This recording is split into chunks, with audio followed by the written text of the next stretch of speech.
ਆਪਣੇ ਹੱਥਾਂ ਨੂੰ ਬਾਰ-ਬਾਰ ਸਾਬਣ ਅਤੇ ਪਾਣੀ ਨਾਲ ਧੋਵੋ ਜਾਂ ਅਲਕੋਹਲ ਆਧਾਰਿਤ ਰੋਗਾਣੂਨਾਸ਼ਕ ਹੈਂਡ ਸੈਨੀਟਾਈਜ਼ਰ ਦੀ ਵਰਤੋਂ ਕਰੋ। ਜਨਤਕ ਥਾਵਾਂ ਤੇ ਨਾ ਥੁੱਕੋ, ਖਾਸ ਕਰਕੇ ਤੰਬਾਕੂ, ਖੈਨੀ ਆਦਿ ਚਬਾਉਣ ਤੋਂ ਬਾਅਦ। ਅਕਸਰ ਛੂਹੀਆਂ ਜਾਣ ਵਾਲੀਆਂ ਸਤਹ ਨੂੰ ਨਿਯਮਿਤ ਤੌਰ ਤੇ ਸਾਫ਼ ਅਤੇ ਰੋਗਾਣੂ ਮੁਕਤ ਯਾਨੀ ਸੈਨੀਟਾਈਜ਼ ਕਰੋ। ਗੈਰ ਜ਼ਰੂਰੀ ਯਾਤਰਾ ਤੋਂ ਪਰਹੇਜ਼ ਕਰੋ। ਕੋਵਿਡ-19 ਤੋਂ ਪੀੜਿਤ ਲੋਕਾਂ, ਉਹਨਾਂ ਦੀ ਸਾਂਭ ਸੰਭਾਲ ਕਰਨ ਵਾਲਿਆਂ ਜਾਂ ਕੋਵਿਡ-19 ਖਿਲਾਫ ਲੜਾਈ ਵਿੱਚ ਸਹਿਯੋਗ ਕਰਨ ਵਾਲੇ ਕਿਸੇ ਵੀ ਵਿਅਕਤੀ ਨਾਲ ਭੇਦਭਾਵ ਨਾ ਕਰੋ। ਨਾ ਟਾਲੇ ਜਾ ਸਕਣ ਵਾਲੇ ਸਮਾਜਿਕ ਸਮਾਗਮ ਮੌਕੇ ਮਹਿਮਾਨਾਂ ਦੀ ਗਿਣਤੀ ਘੱਟ ਤੋਂ ਘੱਟ ਰੱਖੋ। ਭੀੜ ਭਾੜ ਵਾਲੀਆਂ ਥਾਵਾਂ ਤੇ ਨਾ ਜਾਓ ਅਤੇ ਇਕੱਠ ਕਰਨ ਤੋਂ ਗੁਰੇਜ਼ ਕਰੋ।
नमस्कार, खबरों के इस बुलेटिन में तुहाडा स्वागत है। मैं परमिंदर सिंह।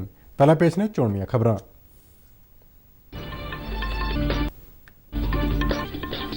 प्रधानमंत्री नरेंद्र मोदी ने आकाशवाणी ते मन की बात प्रोग्राम में देशवासियों नाल विचार साझे किए। कहा कि भारत अज दुनिया में स्टार्टअप की अगवाई कर रहा है। प्रधानमंत्री मोदी अनुसार कर्तव्य नूं सही ढंग नाल निभाउणा ही बाबा साहेब अंबेडकर नूं सच्ची श्रद्धांजलि होवेगी। ਵੱਖ-ਵੱਖ ਵਰਗਾਂ ਦੇ ਲੋਕਾਂ ਨੇ ਪ੍ਰਧਾਨ ਮੰਤਰੀ ਵੱਲੋਂ ਕੀਤੀਆਂ ਗਈਆਂ ਗੱਲਾਂ ਦੀ ਕੀਤੀ ਭਰਪੂਰ ਸ਼ਲਾਘਾ।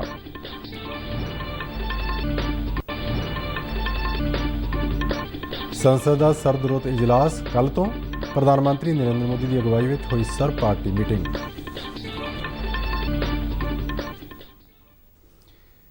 ਤੇ ਹੁਣ ਖਬਰਾਂ ਵਿਸਥਾਰ ਨਾਲ। ਪ੍ਰਧਾਨ ਮੰਤਰੀ ਨਰਿੰਦਰ ਮੋਦੀ ਨੇ ਅੱਜ ਆਕਾਸ਼ਵਾਣੀ ਤੇ ਆਪਣੇ ਮਨ ਕੀ ਬਾਤ ਪ੍ਰੋਗਰਾਮ ਵਿੱਚ ਦੇਸ਼ ਵਾਸੀਆਂ ਨਾਲ ਵਿਚਾਰ ਸਾਂਝੇ ਕੀਤੇ। मन की बात प्रोग्राम की यह 83वीं लड़ी सी। एक रिपोर्ट। प्रधानमंत्री नरेंद्र मोदी ने कहा कि भारत आज दुनिया में स्टार्टअप की अगवाई कर रहा है। आजकल हम चारों तरफ सुनते हैं स्टार्टअप स्टार्टअप स्टार्टअप।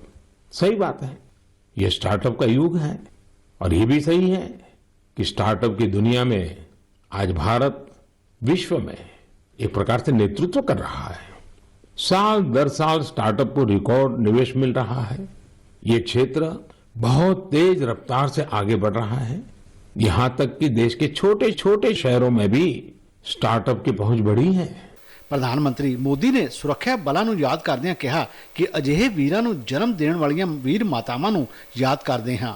इसी महीने नेवी डे और आर्म्ड फोर्सेस फ्लैग डे भी देश मनाता है। हम सबको मालूम है 16 दिसंबर को 1971 के युद्ध का स्वर्णिम जयंती वर्ष भी देश मना रहा है। मैं इन सभी अवसरों पर देश के सुरक्षा बलों का स्मरण करता हूं, हमारे वीरों का स्मरण करता हूं और विशेष रूप से ऐसे वीरों को जन्म देने वाली वीर माताओं का स्मरण करता हूं। आजादी का अमृत महोत्सव बारे प्रधानमंत्री नरेंद्र मोदी ने कहा कि आज देश भर विच इस दी गूंज है। अमृत महोत्सव सीखने के साथ ही हमें देश के लिए कुछ करने की भी प्रेरणा देता है। और अब तो देश भर में आम लोग हों या सरकारें, पंचायत से लेकर के पार्लियामेंट तक अमृत महोत्सव की गूंज है। और लगातार इस महोत्सव से जुड़े कार्यक्रमों का सिलसिला चल रहा है। ऐसा ही एक रोचक प्रोग्राम पिछले दिनों दिल्ली में हुआ। आजादी की कहानी बच्चों की जुबानी। कार्यक्रम में बच्चों ने स्वाधीनता संग्राम से जुड़ी गाथाओं को पूरे मनोभाव से प्रस्तुत किया। खास बात ये भी रही कि इसमें भारत के साथ ही नेपाल, मॉरिशस, तंजानिया, न्यूजीलैंड और फिजी के स्टूडेंट्स भी शामिल हुए। प्रधानमंत्री मोदी अनुसार मन की बात बारे नमो ऐप ਅਤੇ ਮਾਈ ਗੋਵ ਤੇ ਢੇਰਾਂ ਸੁਝਾਅ मिले ने। हमेशा की तरह इस बार भी मुझे नमो ऐप पर, माई गॉव पर आप सबके ढेर सारे सुझाव भी मिले हैं। आप लोगों ने मुझे अपने परिवार का एक हिस्सा मानते हुए अपने जीवन के सुख दुख भी साझा किए हैं। इसमें बहुत सारे नौजवान भी हैं, छात्र छात्राएं हैं।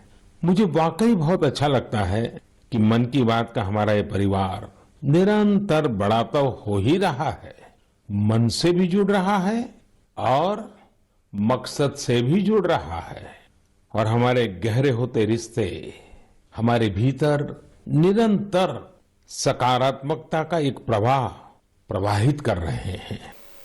प्रधानमंत्री नरेंद्र मोदी मुताबिक आज लोग नौकरी पाउण का सपना नहीं देखते बल्कि नौकरी देने वाले भी बन रहे ने।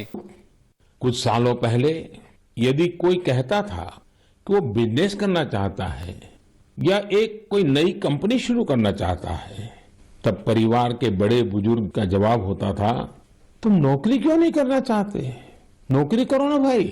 अरे नौकरी में सिक्योरिटी होती है, सैलरी होती है, झंझट भी कम होती है। लेकिन आज यदि कोई अपनी कंपनी शुरू करना चाहता है तो उसके आसपास के सभी लोग बहुत उत्साहित होते हैं और इसमें उसका पूरा सपोर्ट भी करते हैं। साथियों, भारत की ग्रोथ स्टोरी का यह टर्निंग पॉइंट है, जहां अब लोग सिर्फ जॉब सीकर्स बनने का सपना नहीं देख रहे बल्कि जॉब क्रिएटर्स भी बन रहे हैं। इससे विश्व मंच पर भारत की स्थिति और मजबूत बनेगी। प्रधानमंत्री मोदी ने कहा कि अपने कर्तव्य ਨੂੰ सही ढंग ਨਾਲ ਨਿਭਾਉਣਾ ही बाबा साहेब अंबेडकर ਨੂੰ सच्ची श्रद्धांजलि होवेगी। दिसंबर महीने में ही एक और बड़ा दिन हमारे सामने आता है जिससे हम प्रेरणा लेते हैं। ये दिन है 6 दिसंबर को बाबा साहब अंबेडकर की पुण्यतिथि। बाबा साहब ने अपना पूरा जीवन देश और समाज के लिए अपने कर्तव्यों के निर्वहन के लिए समर्पित किया था। हम देशवासी ये कभी न भूलें कि हमारे संविधान की मूल भावना, हमारा संविधान हम सभी देशवासियों से अपने अपने कर्तव्यों के निर्वहन की अपेक्षा करता है। तो आइए हम भी संकल्प लें कि अमृत महोत्सव में हम कर्तव्यों को पूरी निष्ठा से निभाने का प्रयास करेंगे। यही बाबा साहब के लिए हमारी सच्ची श्रद्धांजलि होगी। इस साल ਦੀ ਆਖਰੀ ਮਨ ਕੀ ਬਾਤ ਲਈ ਪ੍ਰਧਾਨ ਮੰਤਰੀ ਨੇ ਲੋਕਾਂ ਨੂੰ ਆਪਣੇ ਸੁਝਾਅ ਭੇਜਣ ਦੀ ਅਪੀਲ ਕੀਤੀ ਅਤੇ ਨਾਲ ਹੀ ਆਖਿਆ ਕਿ ਕੋਰੋਨਾ ਤੋਂ ਸਾਰੇ ਸਾਵਧਾਨੀ ਵਰਤਣ ਕਿਉਂ ਜੋ ਕੋਰੋਨਾ ਹਾਲੇ ਗਿਆ ਨਹੀਂ ਹੈ। ब्यूरो रिपोर्ट, दूरदर्शन समाचार। ਪ੍ਰਧਾਨ ਮੰਤਰੀ ਨਰਿੰਦਰ ਮੋਦੀ ਦਾ ਮਨ ਕੀ ਬਾਤ ਪ੍ਰੋਗਰਾਮ ਲੋਕਾਂ ਵਿੱਚ ਕਾਫੀ ਹਰਮਨ ਪਿਆਰਾ ਹੋ ਰਿਹਾ ਹੈ ਅਤੇ ਲੋਕ ਇਸ ਪ੍ਰੋਗਰਾਮ ਨੂੰ ਬੇहद ਲਾਹੇਵੰਦ ਅਤੇ ਪ੍ਰੇਰਨਾਦਾਇਕ ਮੰਨਦੇ ਨੇ। ਜਲੰਧਰ ਦੇ ਲੋਕਾਂ ਨੇ ਵੀ ਅੱਜ ਪ੍ਰਧਾਨ ਮੰਤਰੀ ਦੇ ਇਸ ਪ੍ਰੋਗਰਾਮ ਨੂੰ ਬੜੇ ਗੌਰ ਨਾਲ ਸੁਣਿਆ। ਵੱਖ-ਵੱਖ ਵਰਗਾਂ ਦੇ ਲੋਕਾਂ ਨੇ ਪ੍ਰਧਾਨ ਮੰਤਰੀ ਵੱਲੋਂ ਵਾਤਾਵਰਣ ਦੀ ਸੰਭਾਲ ਲਈ ਲੋਕਾਂ ਨੂੰ ਜਾਗਰੂਕ ਕਰਨ, ਨੌਜਵਾਨ ਉਦਮੀਆਂ ਨੂੰ ਪ੍ਰੇਰਿਤ ਕਰਨ ਅਤੇ ਸਰਕਾਰੀ ਸਕੀਮਾਂ ਦਾ ਲਾਭ ਲੈਣ ਵਾਲੇ ਨਾਗਰਿਕਾਂ ਨਾਲ ਸਿੱਧੀ ਗੱਲਬਾਤ ਕਰਨ ਦੀ ਭਰਪੂਰ ਸ਼ਲਾਘਾ ਕੀਤੀ। ਜਲੰਧਰ ਨੇੜੇ ਖਾਂਬਰਾ ਸਥਿਤ ਦੀਨ ਦਿਆਲ ਉਪਾਧਿਆਏ ਕੌਸ਼ਲ ਵਿਕਾਸ ਯੋਜਨਾ ਤਹਿਤ ਚਲਾਏ ਜਾ ਰਹੇ ਸੈਂਟਰ ਦੇ ਸਿਖਿਆਰਥੀਆਂ ਦਾ ਕਹਿਣਾ ਸੀ ਕਿ ਪ੍ਰਧਾਨ ਮੰਤਰੀ ਦੀ ਗੱਲਬਾਤ ਨਾਲ ਨੌਜਵਾਨਾਂ ਨੂੰ ਕੁਝ ਚੰਗਾ ਕਰਨ ਦੀ ਪ੍ਰੇਰਨਾ ਮਿਲਦੀ ਹੈ ਅਤੇ ਉਹ ਚਾਹੁੰਦੇ ਨੇ ਕਿ ਮਨ ਕੀ ਬਾਤ ਪ੍ਰੋਗਰਾਮ ਇਸੇ ਤਰ੍ਹਾਂ ਹੀ ਚੱਲਦਾ ਰਹੇ। ਸਭ ਤੋਂ ਵਧੀਆ ਕਿ ਸਟੂਡੈਂਟ ਇਨਕਰੇਜ ਹੋਊਗੇ ਕਿ ਉਹ ਇਹਨਾਂ ਫੈਸਿਲਿਟੀਜ਼ ਦਾ ਲਾਭ ਲੈਣਗੇ ਅਤੇ ਹੋਰ ਵੀ ਜਿਹੜੇ ਲੋਕਾਂ ਨੂੰ ਨਹੀਂ ਪਤਾ ਹੈਗਾ ਮਨ ਕੀ ਬਾਤ ਰਾਹੀਂ ਉਹਨਾਂ ਨੂੰ ਵੀ ਪਤਾ ਲੱਗੂਗਾ ਕਿ ਅਸੀਂ ਕੀ ਫੈਸਿਲਿਟੀਜ਼ ਕੀ ਗਵਰਨਮੈਂਟ ਸਰਕਾਰ ਸਾਨੂੰ ਫੈਸਿਲਿਟੀਜ਼ ਦੇ ਰਹੀ ਆ ਅਤੇ ਅਸੀਂ ਕੀ ਫੈਸਿलिटीज़ ले सकते हैं। इस जो भी प्रधानमंत्री मन की बात करें उनका ये मन की बात प्रोग्राम बहुत अच्छा प्रोग्राम है और ये उन्हें कंटिन्यू ही रखे। मैम मैं पहले तो मैं प्रधानमंत्री जी का बहुत दिल से धन्यवाद करना चाहूँगी कि हम बेरोज़गारों को ये सेंटर DD-UKY जो सेंटर मुहिम चलाई गई है उसमें बहुत सारी जैसे गरीब बच्चों को गांव में जो रहते हैं उनको यहाँ पे जॉब दिलाई जाती है। फूड प्रोसेसिंग का कोर्स होता है, फैशन डिज़ाइनिंग का यहाँ कंप्यूटर का भी होता है और सबका अच्छे से होता है। यहाँ हमें पढ़ाई फ्री में करवाई जाती है, रहने का और खाने का बहुत अच्छा है और फ्री में सब कुछ होता है। जैसे कि प्रधानमंत्री जी ने सबसे पहले यही बोला था कि प्रकृति का ध्यान रखना चाहिए, तो सबसे पहले यही है कि हमें प्रकृति का ध्यान रखना चाहिए। जैसे हमारे सेंटर में इस चीज़ को लेके बहुत ध्यान दिया जाता है कि हर जगह सफाई मिलती है। नरेंद्र मोदी जी ने लाइव टेलीकास्ट में दिखाया था अभी पर्सन एक न्यू टेक्नोलॉजी के जरिए जो पोल्यूशन लेस रेट बहुत ही कम खर्चे में वो कर रहे हैं, क्योंकि देश की बहुत तरक्की की ओर बढ़ रहे हैं। तो नरेंद्र मोदी जी ने युवाओं के बहुत ही नज़रिए के बहुत ही ढंग से युवाओं को प्रेरणा दी है कि आप भी नए नए आइडियाज़ माइंड में लेकर आएँ और इनोवेशन करें। मैं फर्स्ट ऑफ ऑल सबसे पहले माननीय प्रधानमंत्री जी के लिए धन्यवाद देता हूं कि उन्होंने युवाओं के लिए इतनी स्कीम्स चलाई हैं, जैसे स्किल डेवलपमेंट से थ्रू जो लोग जो गरीब थे, जो कुछ अपने जीवन में नहीं कर पाते थे, जैसे पैसे के लेके तंगी होती थी उनके पास, तो जैसे स्किल डेवलपमेंट में हमारे यहाँ पे प्रोग्राम चलाया जा रहा है दीनदयाल उपाध्याय ग्रामीण कौशल्य योजना का। इसके थ्रू हम लोग क्या करते हैं, हमारे पास 2 कोर्सेज होते हैं, जैसे fashion designing and food processing में उन बच्चों को पहले बिल्कुल निःशुल्क ट्रेनिंग कराते हैं। ट्रेनिंग में जो फैसिलिटी दी जाती हैं, जैसे रहना खाना, कॉपी किताब, बैग पेन पेंसिल, सारी सुविधाएं उनको बिल्कुल मुफ्त दी जाती हैं। ਆਜ਼ਾਦੀ ਕਾ ਅੰਮ੍ਰਿਤ ਮਹੋਤਸਵ ਨੂੰ ਸਮਰਪਿਤ ਆਜ਼ਾਦੀ ਕਾ ਸਫ਼ਰ ਤਹਿਤ ਅਸੀਂ ਭਾਰਤ ਦੀ ਆਜ਼ਾਦੀ ਵਿੱਚ ਯੋਗਦਾਨ ਪਾਉਣ ਵਾਲੇ ਵੱਖ-ਵੱਖ ਮੰਨੇ ਪਰਮੰਨੇ ਤੇ ਗੁਮਨਾਮ ਆਜ਼ਾਦੀ ਸੰਗਰਾਮੀਆਂ ਦੇ ਜੀਵਨ ਦੇ ਪਹਿਲੂਆਂ ਤੋਂ ਤੁਹਾਨੂੰ ਜਾਣੂ ਕਰਵਾਉਂਦੇ ਹਾਂ। ਅੱਜ ਦੀ ਕੜੀ ਵਿੱਚ ਅਸੀਂ ਤੁਹਾਨੂੰ ਜੋਤੀਬਾ ਫੁੱਲੇ ਨਾਮ ਨਾਲ ਮਸ਼ਹੂਰ ਜੋਤੀਰਾਵ ਗੋਵਿੰਦ ਰਾਵ ਫੁੱਲੇ ਬਾਰੇ ਜਾਣਕਾਰੀ ਦੇ ਰਹੇ ਹਾਂ। ਪੇਸ਼ ਹੈ ਇੱਕ ਰਿਪੋਰਟ।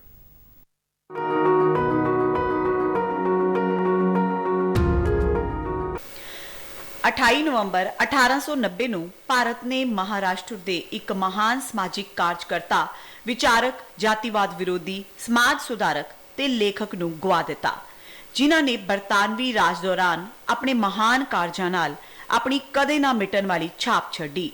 ਇਹ ਸਨ ਜੋਤੀਬਾ ਫੁਲੇ ਨਾਮ ਨਾਲ ਮਸ਼ਹੂਰ ਜੋਤੀਰਾਵ ਗੋਵਿੰਦਰਾਵ ਫੁਲੇ। ਉਹਨਾਂ ਨੂੰ 1888 ਵਿੱਚ ਪ੍ਰਸਿੱਧ ਸਮਾਜਿਕ ਕਾਰਜਕਰਤਾ विठल राव कृष्ण जी वंदेकर ने महात्मा दी उपाधि नाल सन्मानित किया सी। फुले ते उन्हां दी पत्नी सवित्री बाई फुले भारत विच महिला सिक्ख्या लई पहल करन वालियां विच शामिल सन। ज्योतिराव गोविंदराव फुले दा जन्म 1827 विच पुणे विच होया सी।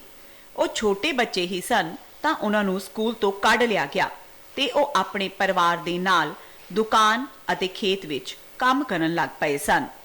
पर एक बजुर्ग ईसाई मित्र ने फुले दी सियाणप नूं पछाणिया ते फुले दे पिता नूं उस नूं स्थानक स्कॉटिश मिशन हाई स्कूल भेजण लई राजी कीता।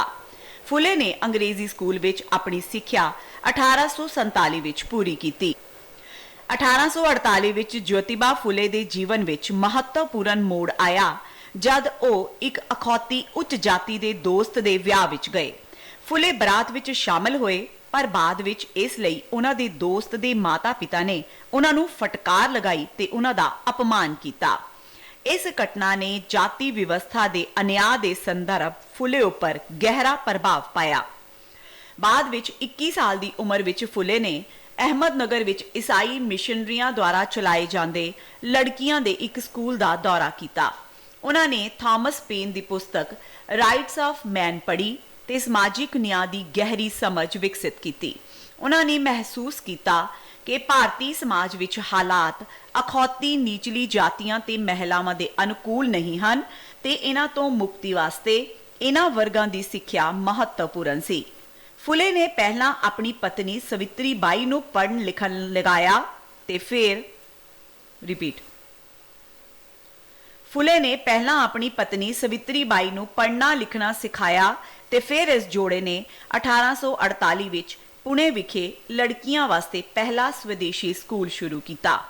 ਪੁਣੇ ਦੀਆਂ ਅਖੌਤੀ ਸਵਰਨ ਜਾਤੀਆਂ ਨੂੰ ਉਹਨਾਂ ਦਾ ਕੰਮ ਮਨਜ਼ੂਰ ਨਹੀਂ ਸੀ, ਪਰ ਕਈ ਭਾਰਤੀਆਂ ਤੇ ਯੂਰਪੀ ਲੋਕਾਂ ਨੇ ਉਹਨਾਂ ਦੀ ਖੁੱਲ੍ਹਦਿਲੀ ਨਾਲ ਮਦਦ ਕੀਤੀ।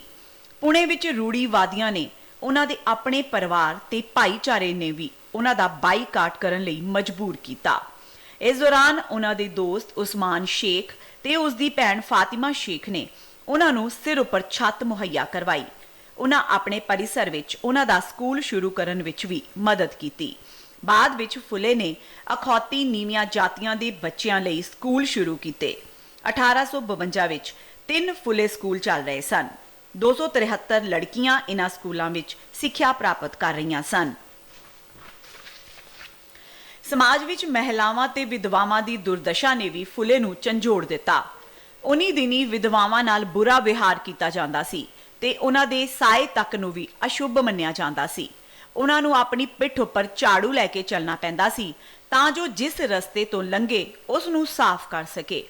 ਫੁਲੇ ਨੇ ਵਿਧਵਾ ਮੁੜ ਵਿਆਹ ਦਾ ਸਮਰਥਨ ਕੀਤਾ ਤੇ 1863 ਵਿੱਚ ਗਰਭਵਤੀ ਵਿਧਵਾਵਾਂ ਲਈ ਸੁਰੱਖਿਅਤ ਸਥਾਨ ਉੱਪਰ ਜਣੇਪੇ ਵਾਸਤੇ ਇੱਕ ਘਰ ਦੀ ਸ਼ੁਰੂਆਤ ਕੀਤੀ।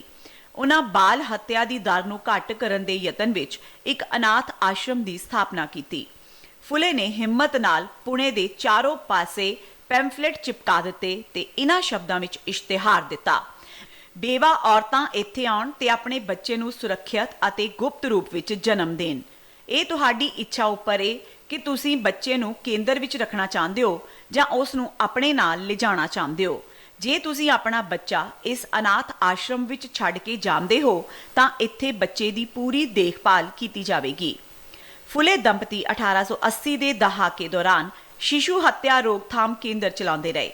24 ਸਤੰਬਰ 1873 ਨੂੰ ਫੁਲੇ ਨੇ ਦਲਿਤ ਵਰਗਾਂ ਤੇ ਮਹਿਲਾਵਾਂ ਦੇ ਅਧਿਕਾਰਾਂ ਉੱਪਰ ਧਿਆਨ ਕੇਂਦਰਿਤ ਕਰਨ ਲਈ 7 ਯਸ਼ੋਦਕ ਸਮਾਜ ਦਾ ਗਠਨ ਕੀਤਾ। ਮਹਾਨ ਸਮਾਜ ਸੁਧਾਰਕ ਮਹਾਤਮਾ ਜੋਤੀਬਾ ਫੁਲੇ ਦੀ ਬਰਸੀ ਉੱਪਰ ਅਸੀਂ ਉਹਨਾਂ ਨੂੰ ਨਮਨ ਕਰਦੇ ਹਾਂ।